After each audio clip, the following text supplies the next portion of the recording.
noise!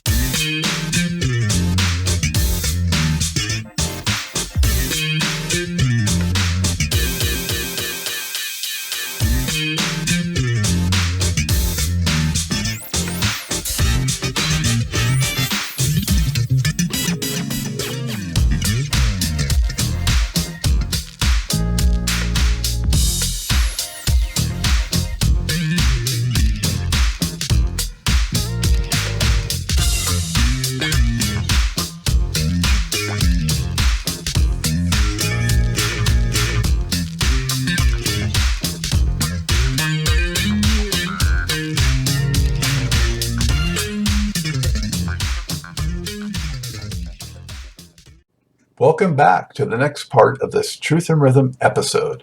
Be sure to subscribe to this channel. If you've already done so, please share it with friends. Also become a member by joining Truth and Rhythm on Patreon, or consider donating at funknstuff.net. Thank you so much for your interest and support. Enjoy. What was your impression of George when you got to meet him? You know, it's funny, man. When I walked in the studio, Ted had flew me out there to Detroit. And he was behind the mic already. The session they were doing, he was doing some song called Fire Falling or something. But I didn't know at first it was him. And I'm looking through the glass and I see this guy with a short, like a shortcut afro. It was short, it's actually shorter than my hair is right now, with a Gap t-shirt and jeans.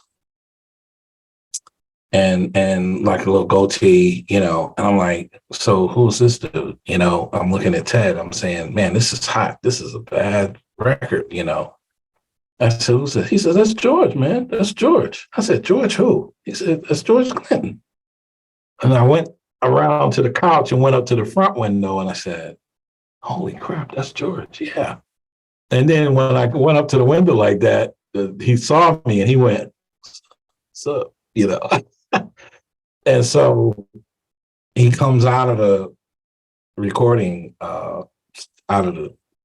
studio where he was recording with the mic and comes into the control room.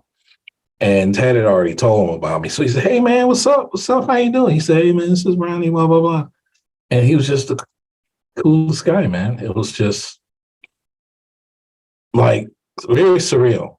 Because now I'm in the midst of the guys that I, had grown up, like I said earlier, and admired so much. And it's like, he was just so down to earth during the playback of what he was doing. And we were just listening. And then for him to want to be a part of the Xavier record was just huge for us. So working with him, and then on Computer Games, when we did the Computer Games record, everybody and their mom was playing on that record. It was like we were just a big synthesizer, drum, guitar playing family. So it was a lot of fun. It was great memories. So you met George before he got the rainbow braids even. Yes, exactly. Exactly. It's so funny though, because it's just a classic thing. I mean, throughout the 70s and everything, and they even put it on record, which one is George Clinton, because people would often not know, he could just go into the radar, That's right. He could do that. And believe it or not, Bootsy was real good at that, because when I met him, I didn't know who he was at first, because we were in the clothing store and I had my album with me and I was like, oh God, he's in here. I can't believe it. Because it wasn't, I didn't know he was coming. He was coming to shop and buy some stuff. And I had my record, a couple of albums with me, because there was a record shop next door.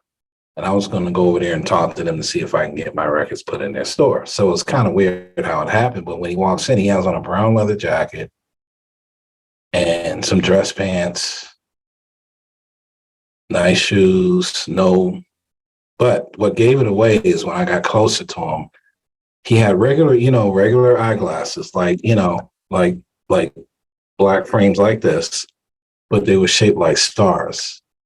I got closer to him and I saw the star shape, and then I noticed the hair, and then I said, oh, okay, that must be. And then they introduced us and it was him.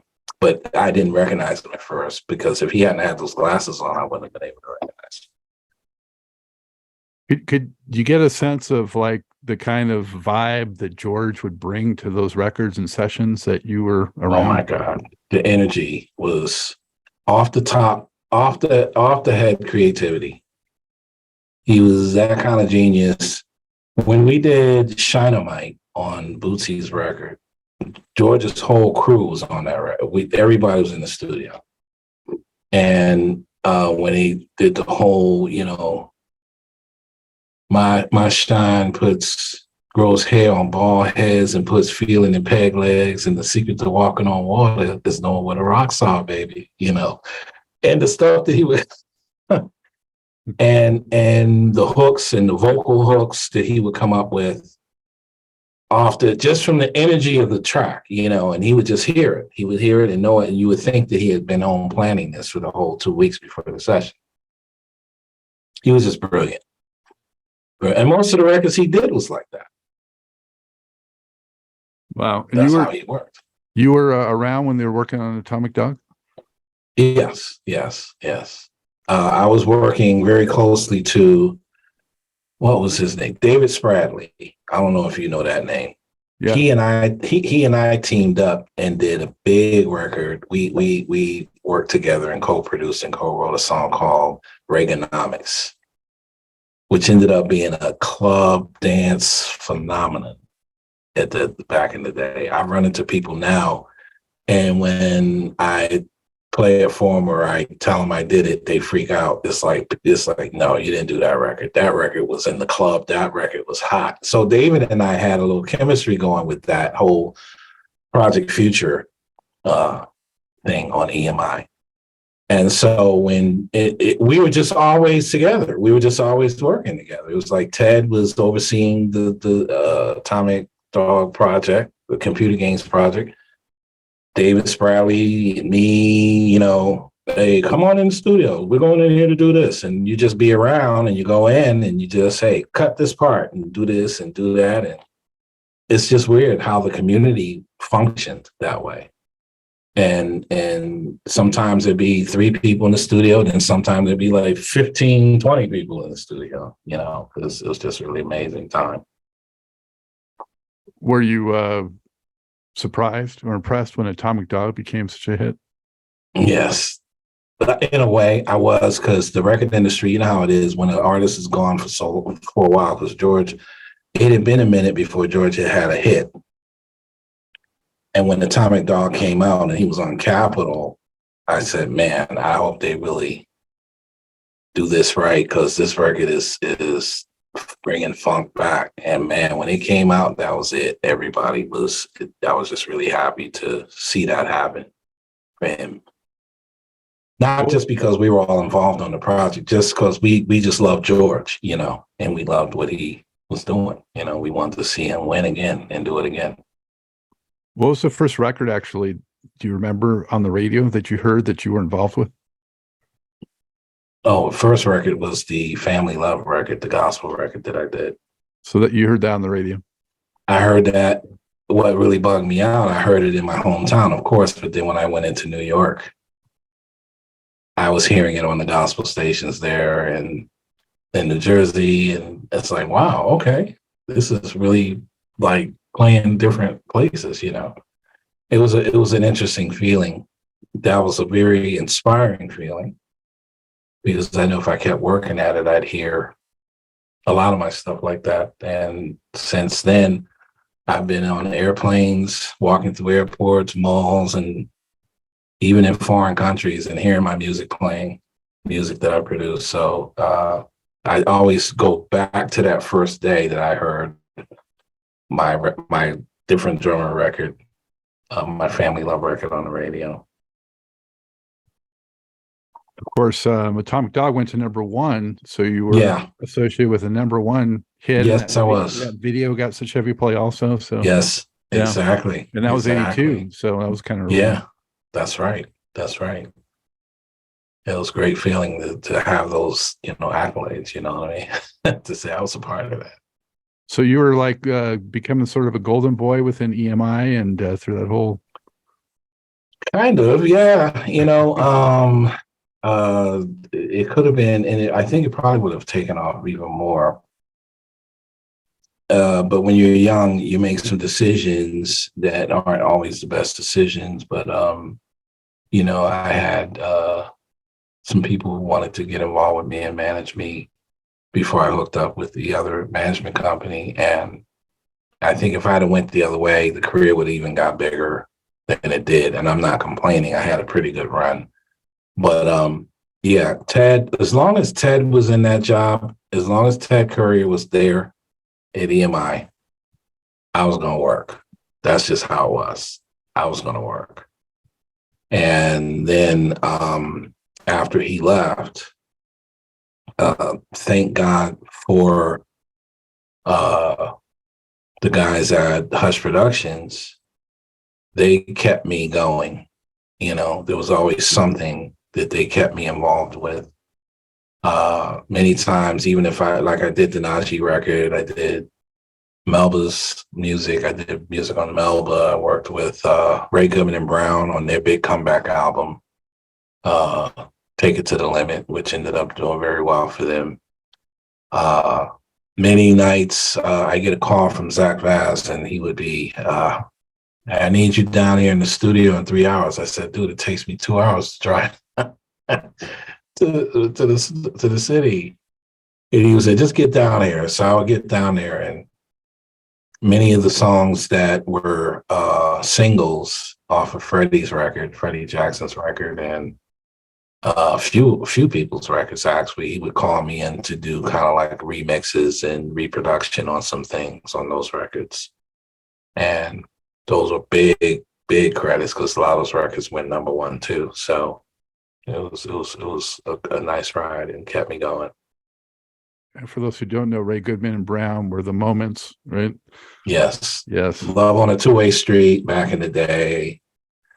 And then they did Special Lady when they became Ray Goodman and Brown. And then that was on Polygram, I think. They were on Polydor Records when they did that one.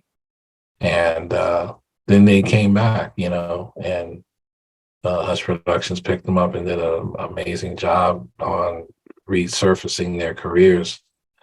And those guys became my family. It's really wonderful how I had heard about them too, all the Moments, Al Goodman, Billy Brown, Harry Ray, from one of my guys in Hartford. You used to talk about them all the time. And when I met them, these guys were the most amazing souls. As far as groups, I have to say they became family to me. When they worked with me, when we were writing, they would drive all the way up to Connecticut and hang out with me in my, production setup, and we would just write and come up with stuff. And they had song ideas. It was just a beautiful experience.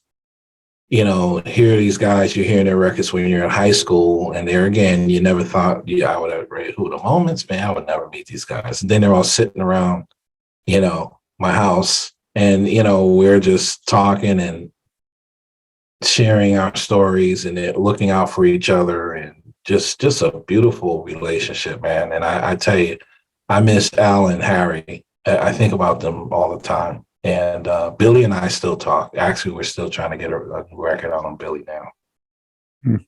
Wow. Yeah.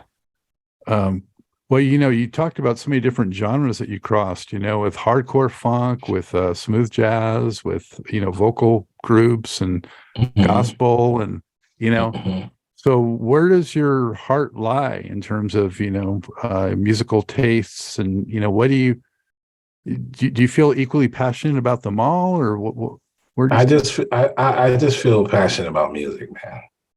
Period. I've often had real issues with people who wanted to tag me and put an adjective behind the word producer when it comes to what I do.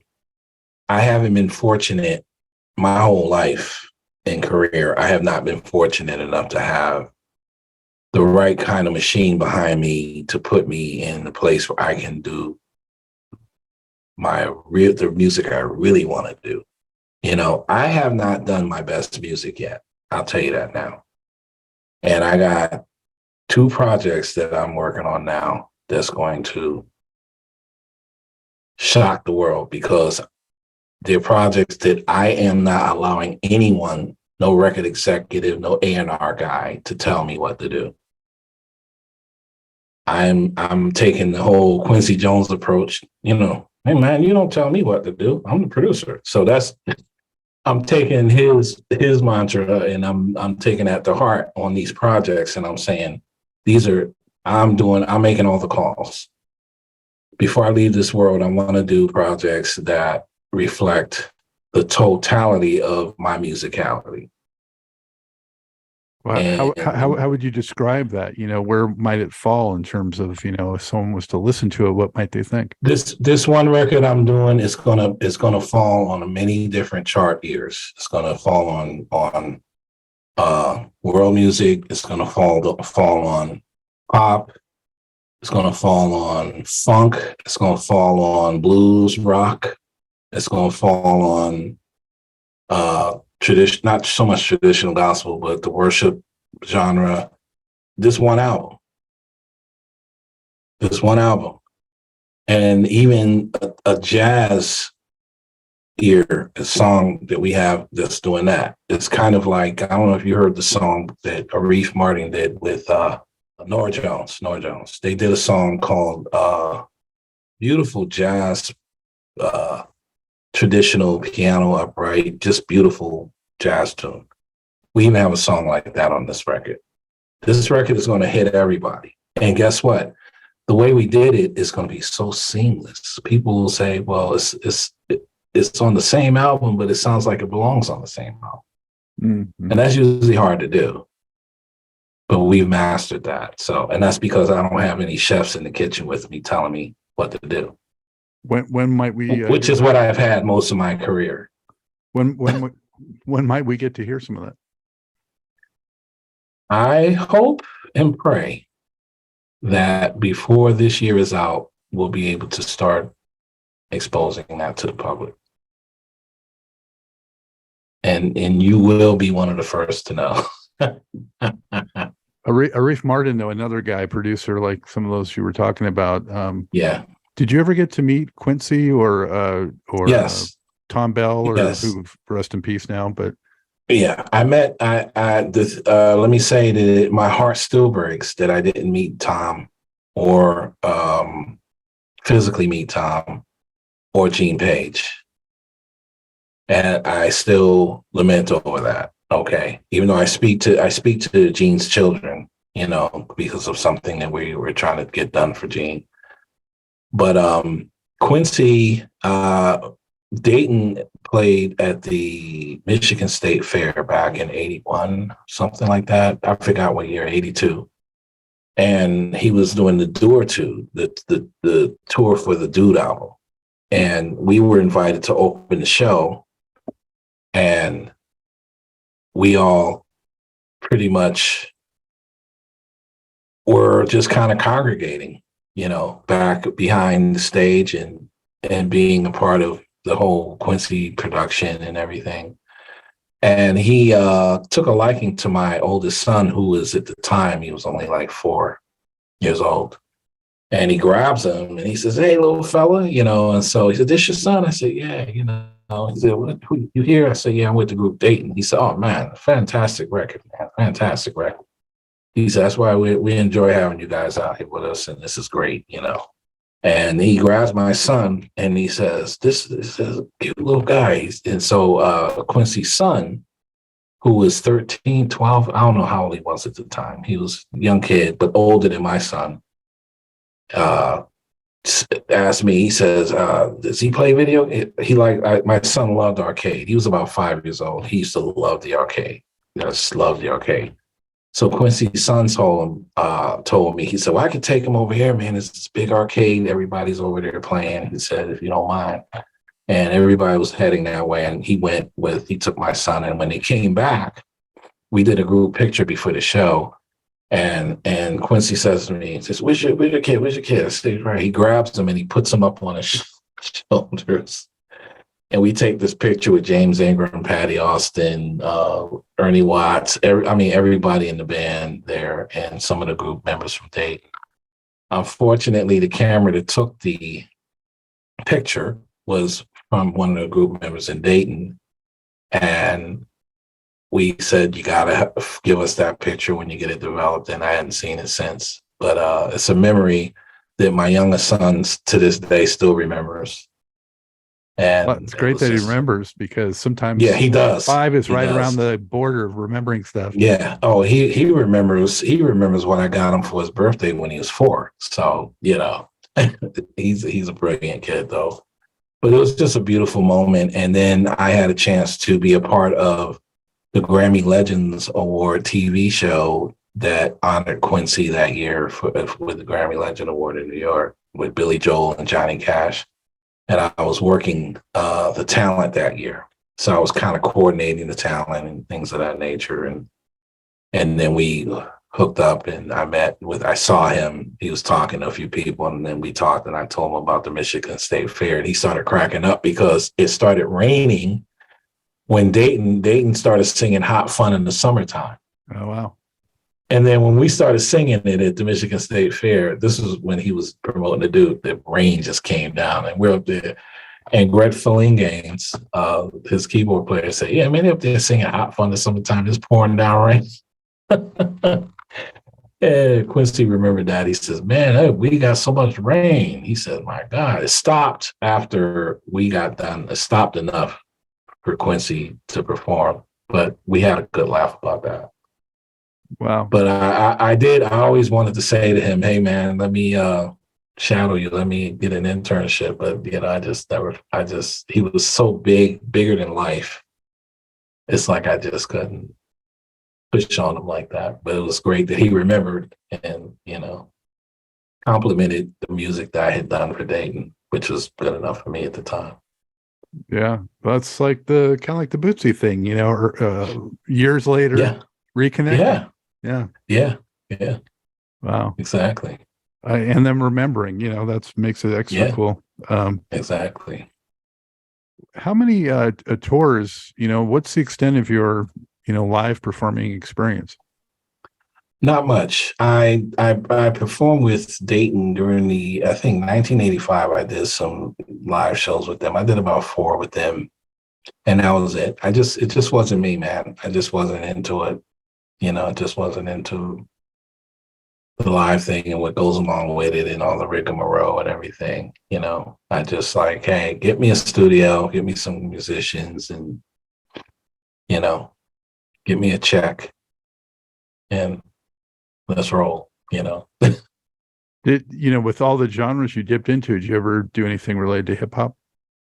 Yes, I did. I have some stuff that we did recently that hasn't been released yet, but it's about to be released to some TV shows, some television productions. I have a music supervisor friend who's going to be getting a lot of our hip hop library into some of the TV shows that are out here right now. But we did the thing that David Spradley and I did was we had an artist, actually a rapper on that. It was like a hip hop thing. And I forgot the guy's name, the artist. I don't know if it was the Boogie Boys or it was a hot artist at the time who Ted got to be on that record. And that's when he was working with the Boogie Boys, and they had Fly Girl and things like that. But I didn't start digging deep myself, and I mean really digging deep into hip hop until just about a few years ago, and working with the guys I've worked with, and we got some fire, man. It's just crazy. So I told them, I think it's better, let's go through the TV route, and then once you're exposed to these TV shows, we're getting ready to place your music, and then it'll be sky's the limit after that. Because, the record industry is different now. Nobody's going to get a record deal per se in that way like we used to. So you'll be hearing, I think I have a piece on my website. I think I have a couple of pieces actually that I did with a artist, Tony Watts, and Nathan Jones. Those are the 2 guys that are that you're going to want to kind of keep your ears open for. Well, since you mentioned it, tell the folks about your website. Where can they go to keep up with what you have going on? Just go to RahniSong.com, RahniSong.com. And you can know about everything I've done, what I'm doing, what I'm working on. We will be updating our news page in another week, because I just had a pretty big record with Melba Moore. A couple of singles, actually, 3 actually. That comeback of hers, she was on the show a few months back. Yeah, I did the "So in Love," the first single. That was my record, and my goddaughter Chantel Hampton did the background vocals and co-wrote that with me. And we did a song called "Take Me Away" that did good on that record, and that was my son Max and Chantel co-wrote that as well. And the song "Imagine," which really caught on because it was a very inspirational song. So, and there's more on the album. I don't know if they're going to put more singles out, but and Andre Ward's record just came out. The sax player, we got some pretty fired up stuff on his record that we did. Wow, it was so good for Melba to come back too. Still doing it. I love that. And these great artists are still bringing it. Yeah, and she still sings. She still can sing, man. Yeah. And those other songs that we did, they're more commercial type songs. But if you listen to the album, you listen to the song "Free" and the song "Highest Star," then you can hear that she brings the other Melba out that most people are very familiar with. Yeah, that gospel roots and yeah. Yep. Yeah. And you're also an author, right? Yes. Wow. Yes. So what inspired you to do that? That's a story from a long time ago. Back in '98, I had a real rough time. I was dealing with some issues and very close to suicide, actually. And I was inspired, through my prayers and prayers of others around me to write something that can encourage people in those moments. I didn't want to write something too voluminous and too long, but it's a 7-chapter book, and it's called "The Other Side of Pain." And it's a very powerful, powerful book on just restoring hope to people.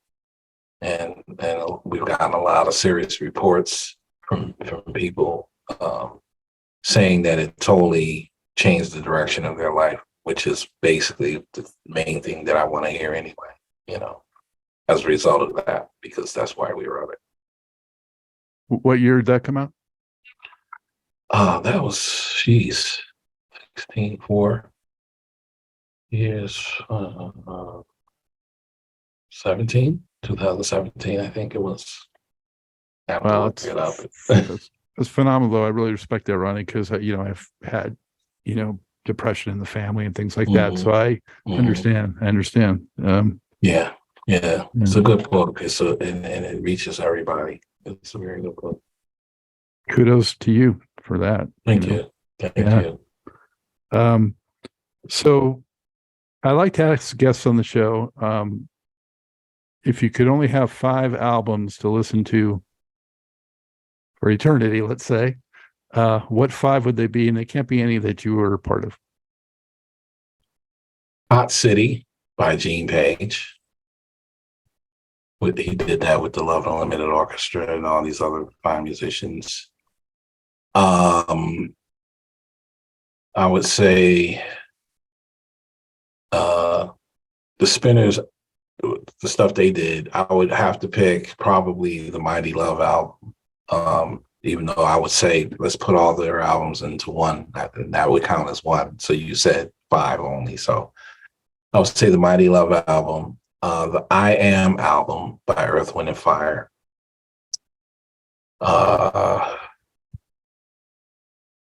And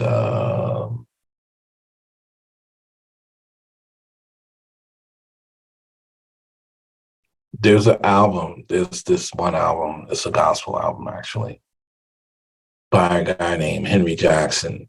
It's the most, some people say the most magical sounding, but it's something on that album to this day that still haunts me, and it inspired me in my youth quite a bit. And he was one of our unsung heroes in the gospel world, but it was very contemporary stuff that he did. It was under Al Bell at the time. Al Bell had a label called Gospel Truth, which was under Stax. So I would say that album that he did. And number 5 is tough because I have so many records that I love. I would have to say number 5 would have to be the Tutu album by Miles Davis. Yeah. Yeah, I probably, if I went back through all these, Miles is probably the one that's been in the most top 5. Yeah, Tutu album was, and I love the Nightfly album by Donald Fagen, but you said 5, so. I've had people cheat and say, "Oh, I gotta throw one more," and I'm like, "Okay, whatever." Yeah, yeah. Mm-hmm. So, Ronnie, when you look back, what would you say you're most proud of accomplishing in your career? In my career, I think just to get a gold album, platinum record, platinum album, and the Grammy nomination was, was huge. I had 2 of those with 2 artists. We won the Soul Train Award with Najee, but I think the greatest one was that first gold album, man, that I got for Najee. And because I used to sit in my room as a kid and get an old beat up record that nobody was playing, and I would get my grandmother's. She used to do antique furniture and redo furniture, and she had this gold paint, and I used to paint those old records gold and hang them up on my wall and say, one day that's going to be real. And when I got that first gold album, I brought it home. I brought it to my grandmother. And I hung it up in her bedroom. I said, Grandma, I want this to stay here as long as you want it to be here. It stayed there for about a year in her bedroom because I felt she deserved that. She motivated me so much to do that, and always would pull me aside and tell me things right at the moment I needed to hear them. That there's nothing you can't do. You can do this. She even invested in me. She even bought my first band. She bought the drum set for my first band. You know what I mean? I needed to go to the studio. Grandma, I got to go in the studio. I got a song. I got an idea, and you got to go in with the cash to pay, the studio for the 2 hours. She would give me the money to go in and record, So that was, to me, the greatest achievement for me. As you're talking, I totally relate to Ronnie, because my grandfather was the one who bought me my saxophone when I played sax, and really? He really got me into music, and yeah. So, oh wow, man, isn't that beautiful though? Yeah, it's incredible. It's a beautiful thing. So, is there anything else that you want to convey to the folks that we didn't cover? Not much. Just it's been a ride. It's been a real serious ride. And the thing is, though, that your faith, is so important in this business and in life, because in this industry, is something we love. Music, we love to do it. I mean, if it's in you, it's just a passion. You just can't get rid of it. And going through the bumps and bruises to make it a living at doing it, which is a whole different dynamic altogether. I just want to share with everybody, whatever you believe you can do, man, it will come to pass. It'll happen. I'm living proof of that. I'm living proof of that. Anything you aspire, you see in your mind that you want to achieve and do, and people you want to work with, it will, you pursue it that way, and you see it, and you work hard, and you focus on being the best you can be. All that's going to just come to you automatically. And remember, Never compete with other people. Never do that. The only person you really should be competing with is yourself. You should be better tomorrow than you were today at what you do. As long as you do that, you're going to make it. You'll be fine. And can't argue with that advice. In fact, I share that with my son. He's 18, so good stuff. I was curious, Najee. I know at some point he did some playing with Prince. Did you ever get to meet Prince? We talked on the phone, believe it or not, once. It was the weirdest conversation. I was at Al Bell's office, and it was during the Million Man March. And it was during that time, Prince was pretty distressed by, what was going on in the world. He's very in touch with the social climate. And I was at Al Bell's office. I had been up there all week talking to him. He wanted to talk to me about working on some artists he had. And it was after hours and the phone rings, and his promotion guy asked me, he said, "Can you answer the phone?" And I went and answered the phone, and I said, "Hello." And in this deep voice, it wasn't, it was like, "Hello?" He said, "Can I speak to Chuck?" I said, "Well, Chuck is in with Al right now." And he says, "Who am I speaking to?" And I said, "Rahni Song." He said, "Rahni Song, Najee Rahni Song?" I said, "Yeah, I'm the same Rahni Song." He said, "Man, good work. I love your work, man. I love what you do." And I said, "Well, you need me to get Chuck?" He said, "No, man, I'll call him back. I'm just so sick and tired of this crap going on, with us, man, in this country, And he just shared his heart with me about that, and how unhappy he was with the racial overtones and things that were happening. And that's when he had kind of broke in rebellion. If you remember when he did the video, that he hooked up with Al, because Al put his record out because he was rebelling against Right, Warner the most Brothers beautiful at the girl in time. the world, yeah. And so then he had the word slave, and he didn't say it on the phone. He says, "Dude," he said, "my next video." This is what he said to me. He said, "Check me out in the next video. You'll see what I mean." And he didn't tell me what it was, but I saw it. And he turned his head in the video. I saw it, and the word slave was written on his face. I said, "Okay, I get it." But that was my Prince experience, but to even have him compliment, what I do was a beautiful thing. And we had a moment, we chatted about something that was important to both of us at the time. Very, very cool. Do you still keep in touch and work with Najee, or? No, I haven't spoken to Najee in ages, actually. Mm-hmm. Yeah, after the second album, he kind of just went his own way at that point. Yeah, after the Day by Day album, that was pretty much it. All right. Did you ever run into or communicate with Bootsy or George Clinton like years later? Or?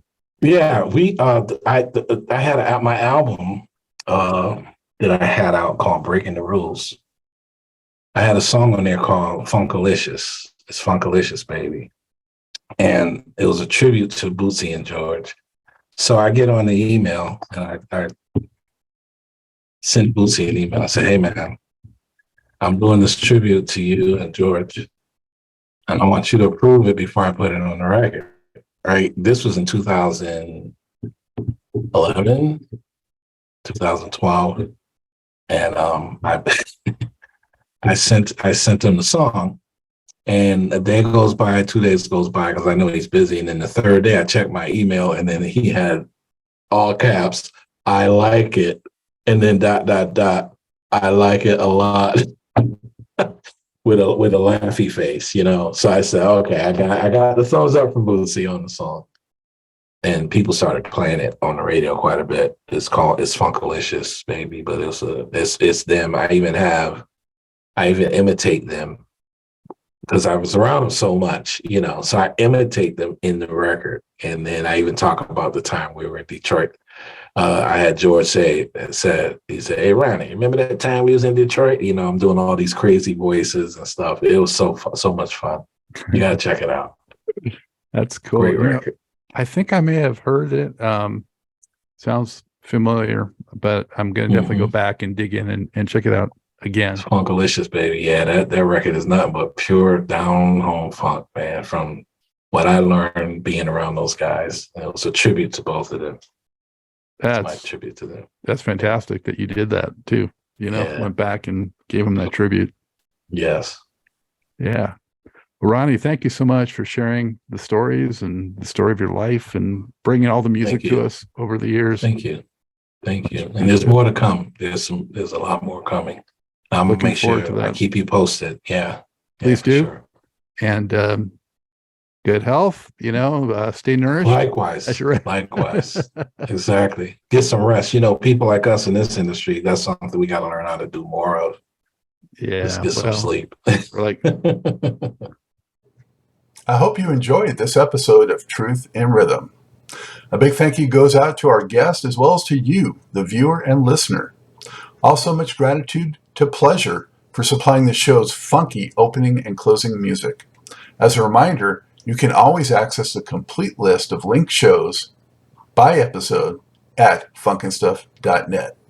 I urge you to support this program and receive the extra benefits along with that by subscribing to the Funk and Stuff channel on YouTube and sharing it with funk, R&B, and jazz lovers, joining Truth and Rhythm's membership program at Patreon, submitting a donation at funkandstuff.net, buying Everything is on the One, the First Guide to Funk book at Amazon, shopping at the Funky Things store for cool merchandise at funkandstuff.net, and linking through funkandstuff.net for all of your Amazon purchases.